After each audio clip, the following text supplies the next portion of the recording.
Hello friends, नमस्कार दोस्तों। आज आपका स्वागत है इन्वेस्टिंग स्किल विद जितेंद्र में। आज मैंने एक नए पहल की शुरुआत की है, वो है चार्ट की बात। काफ़ी लोगों के क्वेरीज आते हैं कि सर हम आपका लेबल नहीं देख पाते हैं, हम वीडियो मिस कर गए हैं, तो फिर से हमें वीडियो दिखाइए। तो मेरे पास कुछ रहता नहीं है, मेरे पास वीडियो रिकॉर्डेड नहीं रहते हैं, तो मैंने सोचा है आज से वीडियो को रिकॉर्ड करेंगे।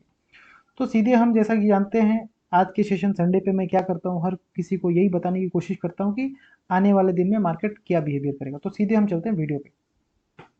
तो वीडियो में हम जाते हैं सबसे पहले निफ्टी पे।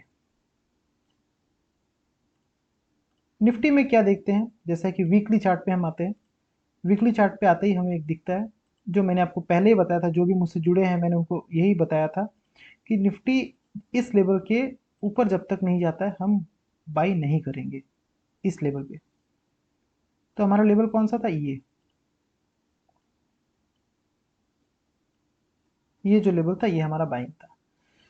तो इसके ऊपर इसने तो ब्रेकआउट दे दिया, लेकिन क्या था, ब्रेकआउट कैंडल क्या वाइट था? बिल्कुल नहीं। ये ब्रेकआउट जो कैंडल था ये ब्लैक कैंडल था, इसको शूटिंग स्टार बोलते हैं। मतलब क्या हुआ, आप यहाँ पे नोटिस कीजिएगा, इसने हाई बनाया था 17992 का, लेकिन उसके बाद क्या हुआ, ये जो क्लोजिंग हुआ वो 17710, मतलब जो ओपन हुआ था उससे भी नीचे। सो ओपन था 779 पे और बंद हुआ 758 पे, मतलब ये क्या ब्लैक कैंडल के साथ। तो इसीलिए इसको हम ब्रेकआउट नहीं मानेंगे। ये तो थी वीकली चार्ट। अब हम डेली चार्ट पे आते हैं। डेली चार्ट पे इसको हम अब रेसिस्टेंस मानेंगे। नया रेसिस्टेंस जो अपना हो गया वो है 18,000 का। क्यों 18,000 का?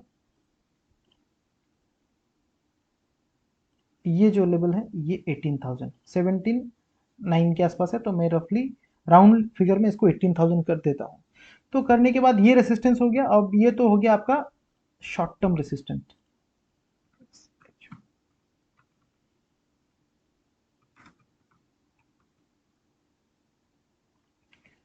अब मीडियम टर्म में क्या है, ये देख सकते हैं कि मीडियम टर्म में ये एक रेसिस्टेंस है। कौन सा?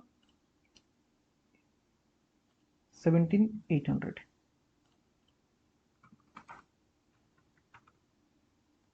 तो जब तक इसके पास मार्केट है हमें यहाँ पे बाई नहीं करना चाहिए। हमें जो भी हमारे पास जो पोजीशन है उसे हमें धीरे धीरे प्रॉफिट बुक करना चाहिए इस लेवल पे। और हमें कब बाई करना चाहिए, हमें बाई कब करना चाहिए, मैंने लास्ट सेशन पे फिर से वही रिपीट करूंगा कि 4 अगस्त का जो लो बनाया था, मैंने बताया था कि वो सपोर्ट है।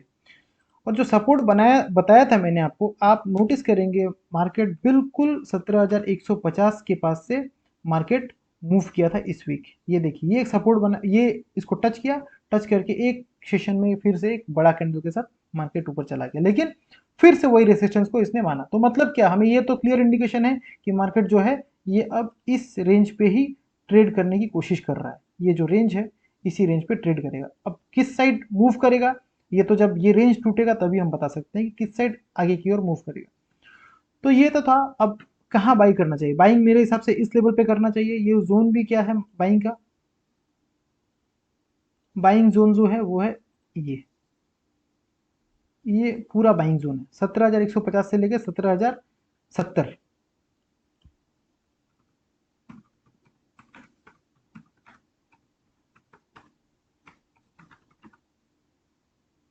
ये आपका बाइंग जोन है। बाइंग जोन तो ये आ गया, लेकिन हम स्टॉप लॉस किसको बनाएंगे? हमारा स्टॉप लॉस होना चाहिए ये जो वीकली मूविंग मंथ, जो मूविंग एवरेज है 200, ये हमारा स्टॉप लॉस होगा। स्टॉप लॉस विल बी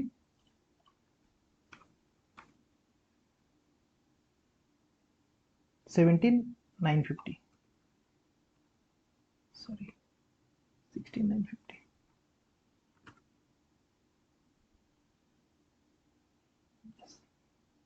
ये हमारा स्टॉप लॉस होगा। क्यों ये स्टॉप लॉस होगा हमारा? क्यों स्टॉप लॉस होगा? इसका रीज़न ये है कि जब भी मार्केट ने 200 डे मूविंग एवरेज को ब्रेक किया है, तो यहाँ से देखिए एक डाउन साइड, फिर यहाँ पे देखिए एक डाउन साइड, फिर अब एक्सपेक्ट करते हैं कि इसके नीचे भी अगर टूटता है तो हम डाउन साइड की ओर जा सकते हैं। कहाँ तक आ सकते हैं ये तो हम जब टूटेगा उसके बाद ही बताएंगे। तो ये तो था अपना। दूसरा रीज़न क्या है ये स्टॉप लॉस होने का, कि मैंने लास्ट वीक में फिर से बताया था कि मार्केट जो है वो एक ट्रेंड के साथ चल रहा है। वो ट्रेंड क्या है? ये इस ट्रेंड को मार्केट सपोर्ट मान के चल रहा है, मतलब इस रेंज को तोड़ नहीं रहा है, एक बार, दो बार, तीन बार, फिर यहाँ पे तो टच ही नहीं कर पाया। तो ये अगर टूटता है तो क्या होता है कि इसके नीचे भी आ जाते हैं। तो ये नीचे जैसे ही आता है तो हमने ये ट्रेंड को भी इसने ब्रेक कर दिया, तो ब्रेक करते ही एक एक्सपेक्ट कर सकते हैं कि डाउन साइड आ सकता है। तो निफ्टी में इस तरीके से काम कीजिए। बैंक निफ्टी में हम जाएंगे। बैंक निफ्टी में भी हम अगर वीकली टाइम फ्रेम पे आते हैं तो बैंक निफ्टी में क्या रेसिस्टेंस था, ये रेसिस्टेंस था। अभी क्या हुआ, अब रेसिस्टेंस बन गया ये। अब नया जो रेसिस्टेंस बन गया हमें ये मान के चलना है, 37,900, 39,700। तो हम रफली इसको 39,800 लिखेंगे।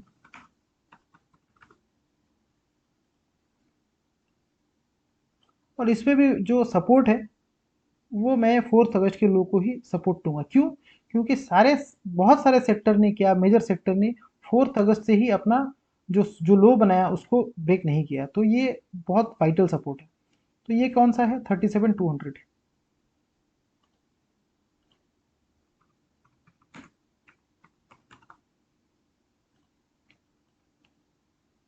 लास्ट वीक मैंने इसका जिक्र किया था 37,200 का। तो आपका बाइंग जोन यहाँ भी वही होना चाहिए।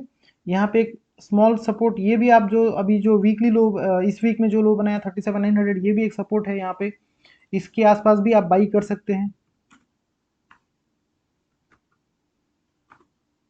लेकिन मेरा सजेशन यही रहेगा कि अभी जो वोलेटिलिटी है मार्केट में, आप कोशिश कीजिए इस रेंज में आए तो बाई कीजिए, इस रेंज में आए तो सेल कीजिए। तो यहाँ पे भी हम एक्सपेक्ट करते हैं क्या, कि मार्केट इसी जोन पे ही मूव कर सकता है, या तो इस मूव।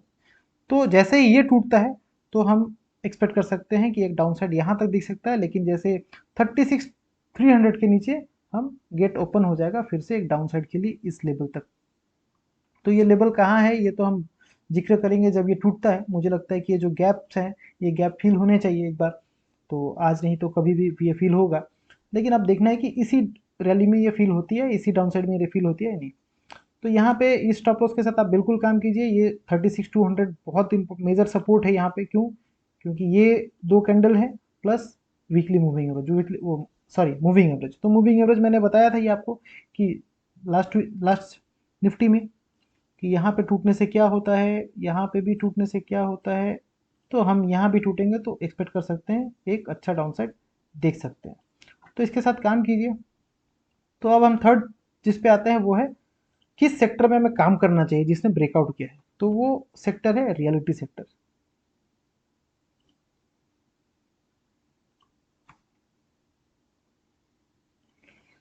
रियलिटी सेक्टर में क्या है, रियलिटी सेक्टर में मैंने क्यों रिकमेंड किया, क्योंकि देखिए आप लास्ट कुछ वीक पहले मैंने बताया था कि रियलिटी सेक्टर ने क्या है, अपना जो चैनल है, इस चैनल को ब्रेकआउट दिया था यहाँ पे। तो मैंने बताया था कि स्टॉप लॉस के साथ आप इसमें पोजीशन बना सकते हैं। तो काफ़ी लोगों ने पैसा ही बनाया, गोदरेज प्रॉपर्टीज लिया था, डीएलएफ लिया था, जिनको जो मुझे फॉलो करते हैं। तो अब इसमें एक नया ब्रेकआउट फिर से आया है इस वीक। ये देखिए, इसमें एक नया ब्रेकआउट, ये जो था इस लेवल को इसने तोड़ दिया है। तो इसमें क्या कर सकते हैं, आप बाई कर सकते हैं, बाई नियर 3734 टू 3650। एसएल क्या होगा आपका 3462, और टारगेट जो है 4451। तो इस टारगेट के साथ आप इसमें काम कर सकते हैं। तो यहाँ पर स्मॉल हर्डल आपको मिलेगा, इसके लिए पैनिक नहीं होना चाहिए, आपको स्टॉप लॉस मेंटेन करके चलना चाहिए। यहाँ पे भी एक स्मॉल हर्डल मिलेगा, आप यहाँ पे भी मिलेगा।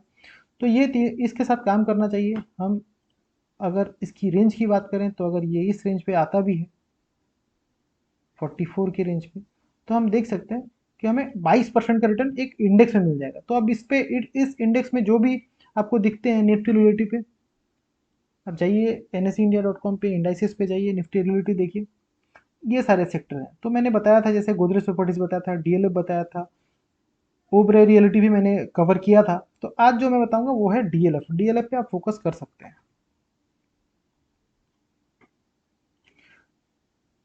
डीएलएफ, डीएलएफ में भी आप देख सकते हैं कि सेम इसने जो रेंज है वो रेंज को अपना ब्रेकआउट किया था, ब्रेकआउट करने के बाद फिर से कंसोलिडेशन किया था। अब इसमें क्या करना है, बाय नियर 360 टू 340, मैंने ये क्लास कराया था तब बताया था, फिर से एक बार बता दूं कि इसका जो रेंज होना चाहिए वो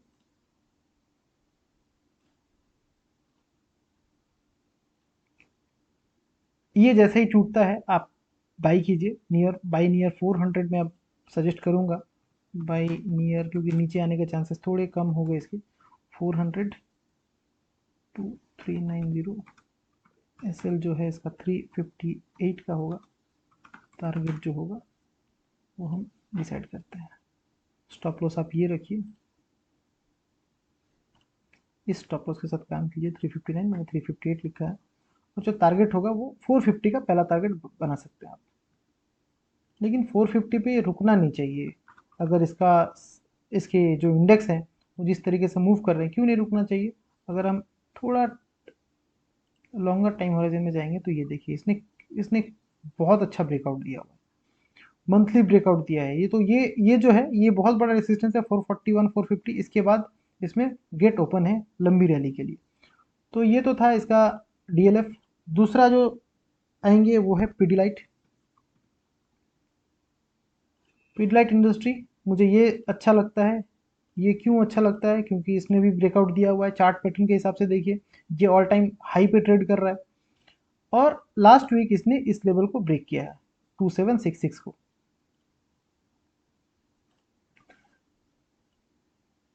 तो इसमें भी क्या होना चाहिए, ब्रेकआउट आया है तो आपको क्या करना पड़ेगा, बाई नियर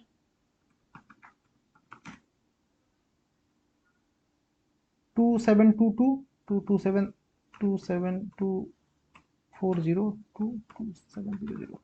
इस रेंज में बाई कीजिए। स्टॉप लॉस आप रखिए 25590 का, और जो टारगेट होगा वो आप समझने की कोशिश, टारगेट क्या हो सकता है। तो इसका हाई क्या था 2768, लो क्या था 1998।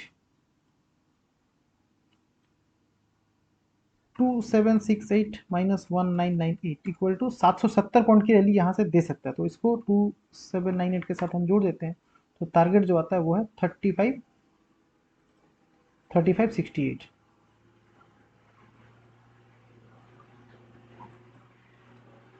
तो 3568 का टारगेट के साथ हम यहाँ पे इसको पोजीशन बना सकते हैं। अब ये स्टॉक 3568 पे ही रुकेगा ऐसा जरूरी नहीं है, क्योंकि ये ऑल टाइम हाई पे ट्रेड कर रहा है। तो यहाँ पे ब्रेकआउट देने के बाद ये देखिए स्टॉक में लंबी रैली आई थी, यहाँ पे ब्रेकआउट हुआ तो ये स्टॉक 5000 6000 10000 कुछ भी जा सकता है। तो ऐसा नहीं है कि स्टॉक 3568 पे ही रुक जाएगा, ये स्टॉक कहीं भी जा सकता है। तो ये हुआ दूसरा पिक मेरा आज का, और आज का मेरा तीसरा और आखिरी पिक है वो है कर्नाटका बैंक। तो कर्नाटका बैंक की रैली के लिए आपको थोड़ा इंतजार करना पड़ेगा। कर्नाटका बैंक की रैली तभी आएगी जब ये इस रेंज को ब्रेकआउट करेगा। मैंने इसमें पहले ही मेंशन किया हुआ है, देखिए आप देख सकते हैं। एनी क्लोज एबव 83 83.5 मतलब वीकली क्लोज होना चाहिए, एनी क्लोज नहीं होना चाहिए, यहाँ पे weekly close, any weekly close above 83 83.50, और बाई नियर इस रेंज पे हमें बाई करना है विद द टारगेट ऑफ 134 164। अगर 134 भी आता है, अगर हम इसका प्राइस रेंज देखेंगे तो ये है 57% की रैली है, और अगर हाई पे टच करता है बिल्कुल जो मैंने बताया है, सॉरी 160 के आसपास आता है, तो हम देख सकते हैं कि 100% का रैली इसमें हम एक्सपेक्ट कर सकते हैं। तो पैसा यहाँ से डबल हो जाने की उम्मीद है अगर आप इस शेयर को बाई करेंगे with the stop loss of 56। तो अच्छा स्टॉप लॉस है, बड़ा स्टॉप लॉस है, आप स्टॉप लॉस मान के चलिए। पोजीशन साइजिंग कीजिए, पोजीशन साइजिंग के साथ ही मेरे सारे शेयर पे काम कीजिए। पोजीशन साइजिंग का वीडियो भी मैं आपको एक जल्दी से रिलीज करूंगा। जो लोग मुझे जानते हैं मैंने उन्हें काफ़ी बार बताया है कि पोजीशन साइजिंग क्या है। तो चलिए दोस्तों, आज की वीडियो को यहीं समाप्त करते हैं। अगर आपको वीडियो पसंद आए तो जरूर लाइक कीजिएगा, चैनल को सब्सक्राइब कीजिएगा, इससे मुझे मोटिवेशन मिलता है, और कमेंट सेक्शन पर जाकर जरूर से कमेंट कीजिएगा। Thank you so much friends.